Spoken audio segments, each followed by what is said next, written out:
So with UFC Fight Night des Moines wrapping up yesterday, I think it's time to talk about what we learned, the biggest things we learned that we didn't know before the card, alright? And man, boxing really is better than UFC right now. I was watching the prelims, and this is the first time I fucking left my house on a Saturday night because I just didn't want to watch the card, man. I'm watching Dontel Mays get blobbed by Peterson, and I left. I didn't watch this card live. I'm going to be real. The first card I haven't watched live in probably over a year. I couldn't do it. The main card was very good, but, we need better cards, all right? UFC is fucking folding right now. The first half of 2025 has sucked, all right? But the end of the card was pretty good. Let's talk about the main event first. Corey Sandhagen got a finish for the first time in like 5 years. I did say Corey was becoming slightly a boring fighter going into this fight, but he kind of proved us wrong. Corey looked crazy locked in there. He looked the best he's ever looked in years, and I think he gets a title shot off that. What did we learn from Corey and Figgy's fight? Corey gets the next title shot. There's no one else. He was on a good run before he fought Umar, which he shouldn't have had to fight Umar. Shouldn't have taken that fight in the first place. So yeah, we definitely learned that when Corey's not nerding it up in there and breaking down the X's and O's in his head mid-fight, and he actually just fights to hurt people, he can be an exciting fighter still. He's obviously exciting. I wasn't saying he was like a boring decision merchant going into this fight, but he has been a bit, lackluster in his past 4 fights, I'd say. The Song Yadong fight didn't that end in injury, so that really wasn't a real TKO. I forget. It wasn't an eye poke. I don't even remember. All right, and then we obviously know the Rob Font performance, pretty boring. The Marlon Vera fight, it was pretty good. Pretty picky pokey, jabby. Not too high action, high damage, but it's Marlon Vera, the Iron Chin merchant himself, so you can't really damage Marlon. So I don't blame Sandhagen for that. But yeah, we definitely learned that Corey is back, gets the next title shot. He should fight the winner of Merab versus Sean. It doesn't matter which one. Literally either one would be complete fire. Obviously, we want to see him fight O'Malley. Obviously, we want to see that. We wanted to see that before Sean versus Merab 2 was announced, So yeah, Corey's back. We learned that. And oh my fucking god, man. Bro. Figgy's literally one of my favorite fighters ever. My favorite flyweight ever.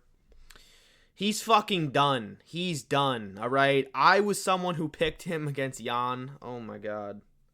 Dude, it's official. He's old, okay? He's always been a very low output, low striker, low volume striker throughout his whole career.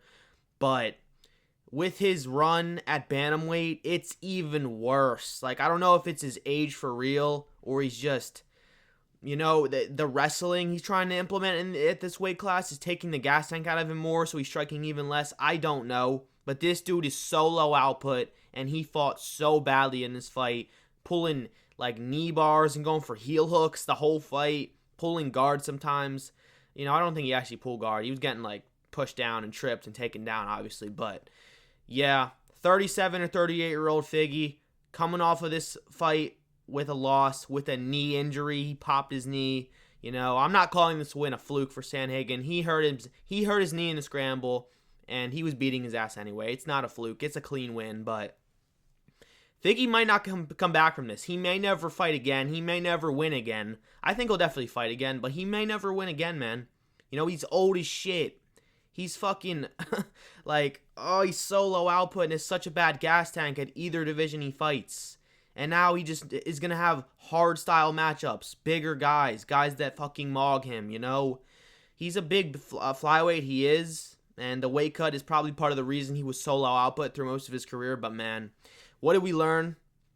Figgy's fucking cooked, and I'm fucking distraught about it. He's one of my favorite fighters ever. So fun, so badass. His low volume striking does piss me off sometimes, but, I forgive him. And he's done probably. Unfortunate. Yeah, that's the main event. Next, I want to talk about the co-main event. Oh my. We've been waiting for this one, alright? Bo Nickal got fucking fraud checked bad, and I don't even like using that term, but this is the definition of a fraud check, alright? I've been saying this. Reiner de Ritter is not bad. Every single fight this dude's had, because he went to war with Gerald Meerschaert, alright? Yeah, it wasn't the best look. But I've been saying since he got that finish, He's good. People are trying to gaslight me into thinking this guy cannot go on a run. He can. He is currently on it, and he's going on it. I'm not saying he's gonna get to the title picture, but if he does get that Strickland fight, which he called for, he may get the next title shot after that. He may. I mean, not the next title shot, because 185 and title shots, it's fucking disastrous. It's so cooked. It's so bad. We're still waiting for the Dreykus Hamzat fight to even get announced. So that's at least 4 months away probably, if we're lucky. Okay, maybe like 3 something. I don't know. I doubt it because it just doesn't sound like it's getting done anytime soon. I'm guessing it's going to be like 319 or some shit. Maybe even 320. Oh my God. So far away. And then we have Imavov, who wants his title shot for sitting out and doing nothing, you know? But it's just so logjammed to 185. I don't know who's going to get the next title shot after Hamzat. We'll see. And Mavov should have to fight Kyle Baralho. But yeah, back to the actual co-main event. I'm yapping.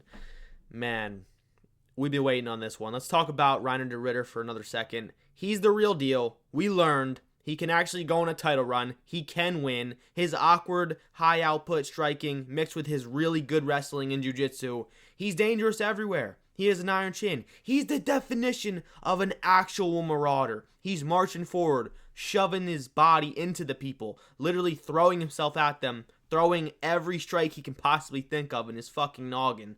All right? This dude he's like Dreykus. Very sloppy, goofy, like...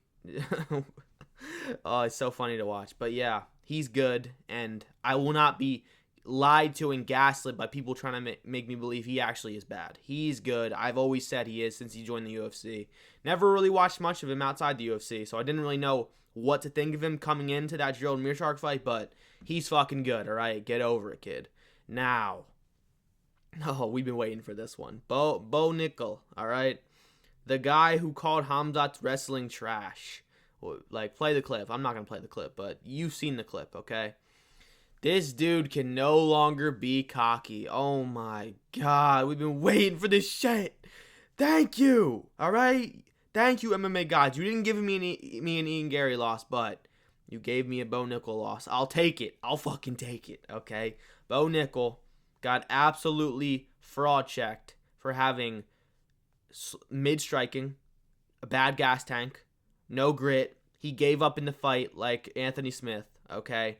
Obviously, he is a good fighter still. I'm not saying this makes him complete trash because RDR is not that bad of a loss. He's a good fighter. You know, he's a world champion, double champ in other organizations. So, not saying this is a bad loss for Bo Nickal, but I do think it really did show that MMA wrestling and his pedigree of American-style wrestling, it doesn't fucking translate.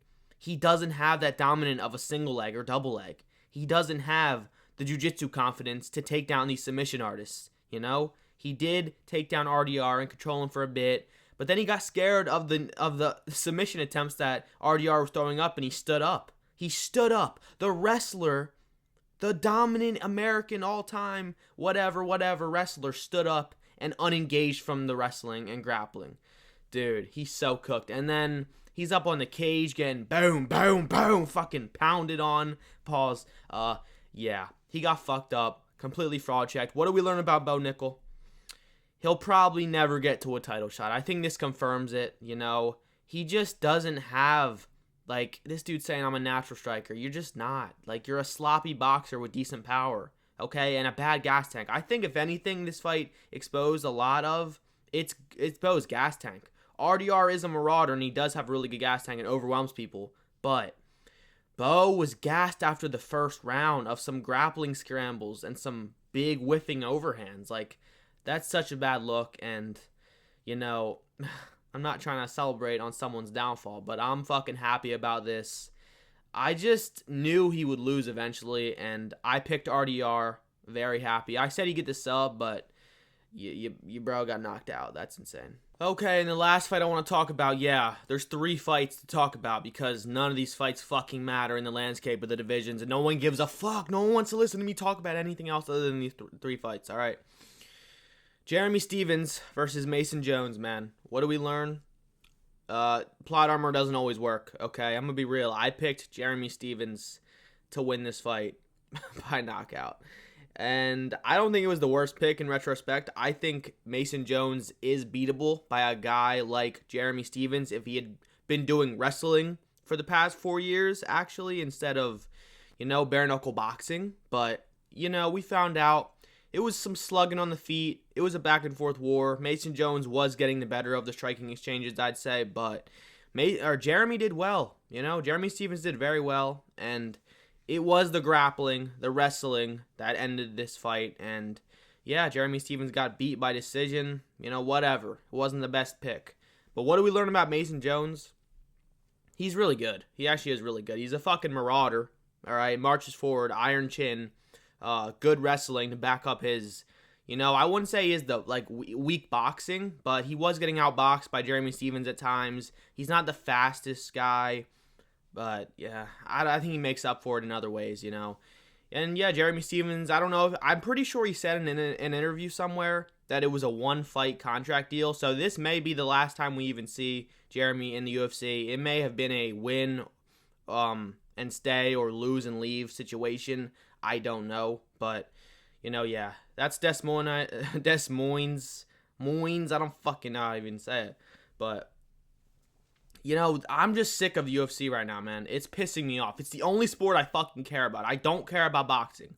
I don't care about basketball, man. Yo, which team is LeBron on this year? I don't give a fuck. All right? I don't care. Go Birds. I don't care if the Eagles won, man. I don't give a fuck. I just want to see violence and people I like win and people I don't like lose, okay? And UFC is folding this year. You need to do better. All right, kid? Yeah, that's the video. I'll see you guys in the next one.